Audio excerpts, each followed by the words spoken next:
काय बाई ओ माणूस, दिवस उगवला तरी झोपूनच राहिलाय. यांचं नेहमीच हे.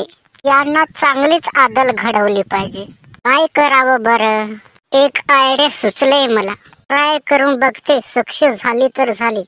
ओ कारभारी उठा की. हे असे नाही उठणार. लातो के भूत बातों से नहीं मानते. अरे घुबडीच्या उठ उठ. दिवस वर आला तरी उताना पडून राहिलाय साला. अगं सकाळ सकाळी कशाला बरं उठवतेस? झोपू दे मला. काय भारी स्वप्न पडलं होतं. आहा.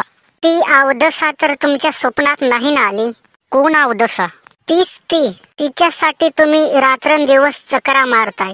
आईची शपथ, तुझ्याशिवाय माझ्या मनात दुसरे कोणीच नाही ग. असं कसं? खोटं बोलताय तुम्ही.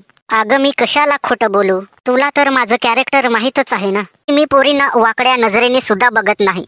मी बहिणी मानतो त्यांना, बहिणी. असंच असायला हवं. नाही तर ती कुठेही राहिली तरी तिच्या झिपऱ्या हातात उपटून देईन, सांगून ठेवते. हं.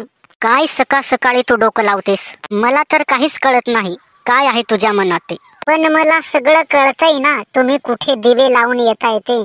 अगं कसले दिवे? आणि मी कशाला बरे दिवे लावू? माझ्याकडे साधी सुधी माचीस सुद्धा नाही. ते तर अगोदर पासून पेटत आहेत.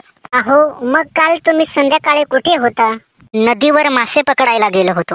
काय खोटं बोलताय तुम्ही? अगं मी कशाला बरं खोटे बोलू? हवं तर राहुल याला फोन करून विचार ना. तो तुला सगळं खरं खरं सांगेल. त्याची काहीही गरज नाही. सगळे मर्द एक सारखेच असतात. कुठे पण जाऊन शेण खातात आणि गुळ खाल्याची आवा आणतात.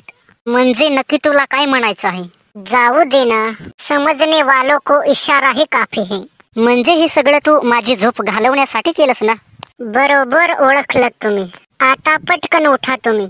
अगोदर चहा ढोसा आणि नंतर आंघोळ वगैरे करा. बाई चहा उकळत ठेवलाय गॅसवर. बरं मी जाते मध्ये. तुम्ही पटकन या हं. मी वाट बघते. हो हो तू चल पुढे. तर बघितलं मित्रांनो तुम्ही, लग्न करण्याचे काय परिणाम असतात ते. ते म्हणतात ना, एकटा जीव आणि सदाशिव. अशी येडफट बायको घरात ठेवण्यापेक्षा विहिरीत ढकललेली बरी. काही माझ्याविषयी म्हणालात का तुम्ही? अगं नाही ग माझी आई. मग घरात पटकन या. उशीर कशाला बरं लावताय? आलो आलो.